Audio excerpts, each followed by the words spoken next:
माता वैष्णो देवी धाम में रात 2:45 पर भगदड़ मच गई। 12 श्रद्धालुओं की इसमें मौत हुई है, 15 घायल हुए हैं। नारायणा अस्पताल में घायलों का इलाज जारी है। भगदड़ के दौरान मारे गए 8 श्रद्धालुओं की पहचान। मरने वालों में 4 उत्तर प्रदेश के रहने वाले, सहारनपुर के 2, गाजियाबाद और गोरखपुर के एक श्रद्धालु। हादसे पर वैष्णो देवी श्राइन बोर्ड ने जारी किया प्रेस नोट। माता वैष्णो देवी भवन में गेट नंबर 3 के पास रात 2:15 बजे हुई भगदड़। नए साल पर भारी संख्या में माता के दर्शन के लिए पहुंचे थे श्रद्धालु। हादसे के बाद दोबारा शुरू हुई वैष्णो देवी धाम की यात्रा। हादसे में जांच के लिए उच्च स्तरीय कमेटी गठित कर दी है। जम्मू के प्रिंसिपल सेक्रेटरी और एडीजीपी के नेतृत्व में होगी हादसे की जांच। न्यूज 18 ने घटना के चश्मदीदों से की बातचीत। भवन के पास पत्थर गिरने की अफवाह हादसे की मुख्य वजह बनी। केंद्रीय मंत्री जितेंद्र सिंह घटनास्थल के लिए रवाना। हादसे की वजह और राहत बचाव कार्य की लेंगी जानकारी। प्रधानमंत्री मोदी को देंगे जानकारी। राष्ट्रपति रामनाथ कोविंद ने भी हादसे पर दुख व्यक्त किया है। शोक संतप्त परिवार के प्रति जताई संवेदना। घायलों के शीघ्र स्वस्थ होने की कामना की। प्रधानमंत्री मोदी ने ट्वीट कर हादसे पर जताया शोक। लिखा, माता वैष्णो देवी भवन में मची भगदड़ से लोगों की मौत से अत्यंत दुखी हूं। शोक संतप्त परिवार के प्रति संवेदना। घायलों को शीघ्र स्वस्थ होने की कामना। मां वैष्णो देवी भवन में मची भगदड़ में जान गंवाने वालों के परिवारों को पीएमएनआरएफ से 2-2 लाख रुपए और घायलों को 50-50 हजार रुपए की मदद का ऐलान किया गया है। जम्मू हादसे पर सीएम योगी ने जताया दुख। लिखा, माता वैष्णो देवी धाम में हुए दुर्भाग्यपूर्ण हादसे से मन व्यथित है। मेरी संवेदना शोक संतप्त परिजनों के साथ है। गृह मंत्री अमित शाह ने भी ट्वीट कर हादसे पर दुख व्यक्त किया। लिखा, माता वैष्णो देवी मंदिर में हुई दुखद दुर्घटना से हृदय अत्यंत व्यथित है। राजनाथ सिंह ने भी ट्वीट कर हादसे पर दुख जताया। लिखा, माता वैष्णो भवन में मची भगदड़ की घटना दिल दहला देने वाली है। इस दुखद घड़ी में शोक संतप्त परिवार के प्रति मेरी संवेदना है। राहुल गांधी ने ट्वीट कर शोक जताया है। लिखा, माता वैष्णो देवी मंदिर में हुई भगदड़ की दुर्घटना दुखद है। मृतकों के परिजनों को मेरी शोक संवेदनाएं। घायलों के जल्द स्वस्थ होने की कामना करता हूं। जम्मू कश्मीर के उपराज्यपाल मनोज सिन्हा ने हादसे पर जताया दुख। मृतकों के परिजनों को 10-10 लाख और घायलों को 2-2 लाख की मदद का ऐलान किया। प्रधानमंत्री मोदी आज किसानों को देंगे नए साल का तोहफा। वीडियो कॉन्फ्रेंसिंग के जरिए जारी करेंगे किसान सम्मान निधि की 10वीं किस्त। वर्चुअल माध्यम से जुड़ेंगे सीएम योगी। आज आजमगढ़ के गढ़ में गरजेंगे सीएम योगी। जिले को देंगे 95 करोड़ की परियोजना की सौगात। बीजेपी की जन विश्वास यात्रा में भी शामिल होंगे। मायावती का उत्तर प्रदेश सरकार पर निशाना। चुनावों से पहले की जा रही हवाई घोषणाएं।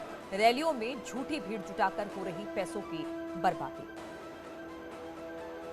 10वीं और 12वीं के छात्रों को आज टैबलेट देंगे सीएम। पुष्कर धामी 100 स्टूडेंट्स को टैबलेट दिया गया। टैबलेट के लिए हर स्टूडेंट को मिल रहे हैं 12,000 रुपए। साल की आखिरी कैबिनेट बैठक में धामी सरकार का बड़ा फैसला। अस्पताल की ओपीडी में नहीं बढ़ेगी फीस। पुलिस ग्रेड पे पर मुख्यमंत्री लेंगे फैसला। विधवा और बुजुर्ग पेंशन में बढ़ोतरी। 3 जनवरी को देहरादून में अरविंद केजरीवाल की जनसभा। दिल्ली के मंत्री गोपाल राय का ऐलान। उत्तरकाशी में कर्नल कोठियाल ने रैली निकाली। हरीश रावत द्वारा प्रदेश में अवैध खनन के आरोपों पर केंद्रीय मंत्री अजय भट्ट का पलटवार। कहा, सीएम रहते हरीश रावत ने पूरे प्रदेश को खनन में बेचा। कांग्रेस ने पिथौरागढ़ सहकारी बैंक में हो रही भर्तियों में धांधली का लगाया आरोप। धांधली न रुकी तो उग्र आंदोलन की दी चेतावनी।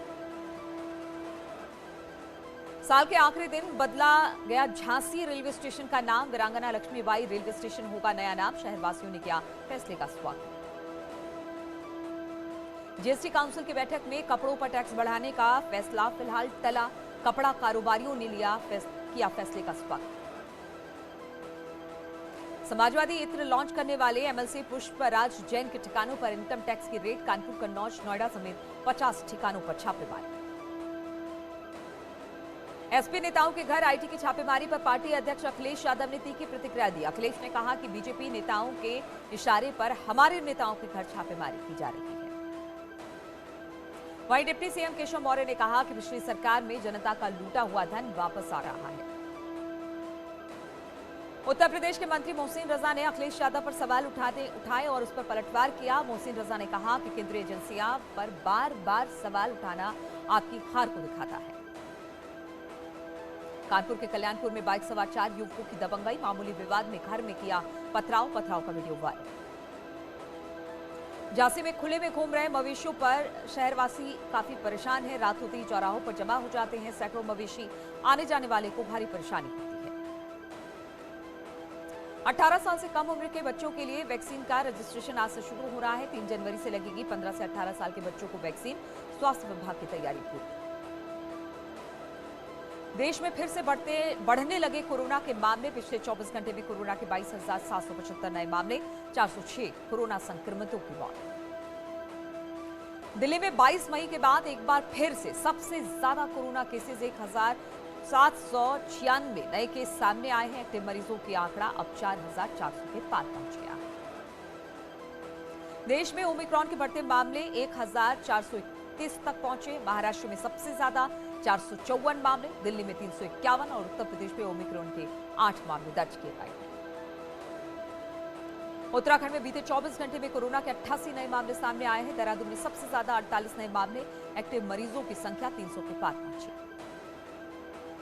कोविड के बढ़ते खतरे के बीच सीएम धामी ने कोविड वैक्सीनेशन पर मीटिंग बुलाई। मीटिंग में 15 से 18 साल के बच्चों के वैक्सीनेशन पर चर्चा की गई। 3 जनवरी से बच्चों को वैक्सीन लगाई जाएगी। कोरोना महामारी के बीच दुनिया भर में नए साल का जश्न मनाया गया। न्यूजीलैंड, ऑस्ट्रेलिया और कोरिया में आतिशबाजी कर लोगों ने 2021 को विदाई की।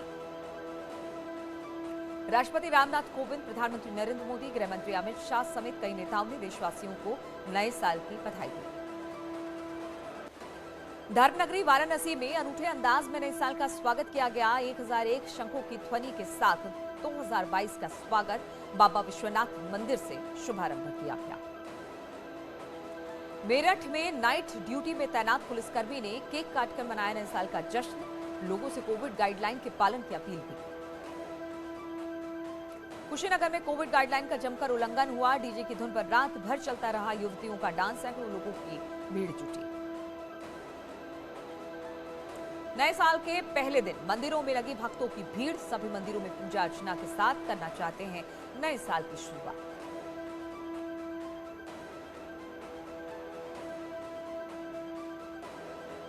बुंदेलखंड में भी कड़ाके की सर्दी। रेलवे स्टेशन के बाहर ठंड से कांपते दिखाई दिए यात्री। जिला प्रशासन पर कंबल ना बांटने का आरोप लगा।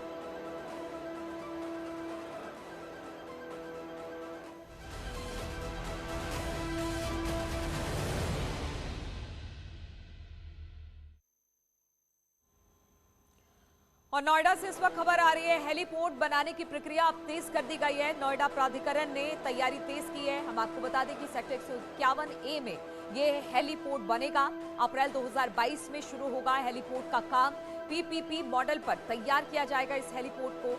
31 मार्च को तकनीकी बिड खोली जाएगी। तो एक बड़ी खबर और अच्छी खबर नोएडा के लिए। नोएडा में हेलीपोर्ट बनाने की प्रक्रिया अब तेज हो गई है। नोएडा प्राधिकरण ने तैयारी इसको लेकर तेज की है। सेक्टर 151A में ये हेलीपोर्ट बनकर तैयार होगा। अप्रैल 2022 में इसका काम शुरू किया जाएगा। पीपीपी मॉडल यानी प्राइवेट और सरकारी पार्टनरशिप पर यह पूरा का पूरा मॉडल तैयार किया गया है। 31 मार्च को तकनीकी बिड भी खोली जाएगी।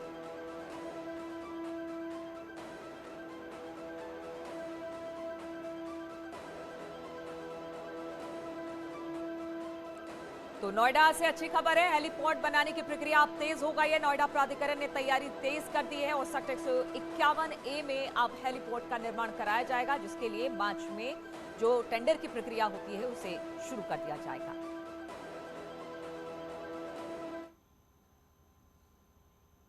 और पहाड़ों में जबरदस्त ठंड पड़ रही है और लगातार बर्फबारी से तापमान भी गिर गया है। तस्वीरें 15,000 फीट पर -20 डिग्री की है, जहां पर बर्फबारी और कड़ाके की ठंड के बाद जोशीमठ में छतराकुंड झील इस वक्त जम गई है। तस्वीरें हम आपको दिखा रहे हैं छतराकुंड झील की।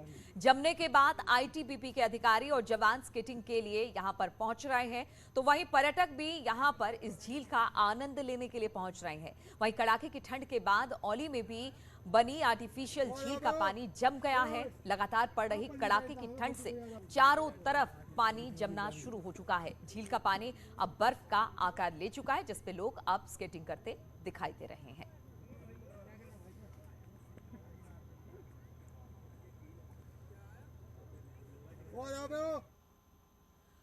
और चमोली से खबर लेते हैं, जहां पर जोशीमठ में बर्फबारी के बाद औली रूट पर रूट बंद हो चुका है। रूट पर बर्फ गिरने से खासी फिसलन हो गई है, जिससे गाड़ियों को दिक्कत हो रही है।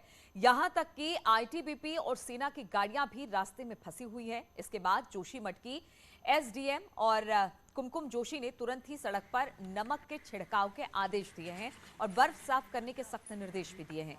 प्रशासन भी हरकत में आया है और सड़क पर बर्फ पर नमक का छिड़काव किया जा रहा है।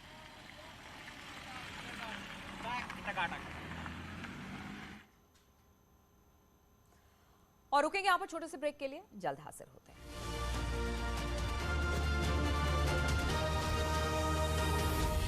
दिल्ली के संगम विहार इलाके में लोगों का फूटा गुस्सा, कोरोना सख्ती को लेकर भड़के, बस स्टैंड पर लग गई भीड़।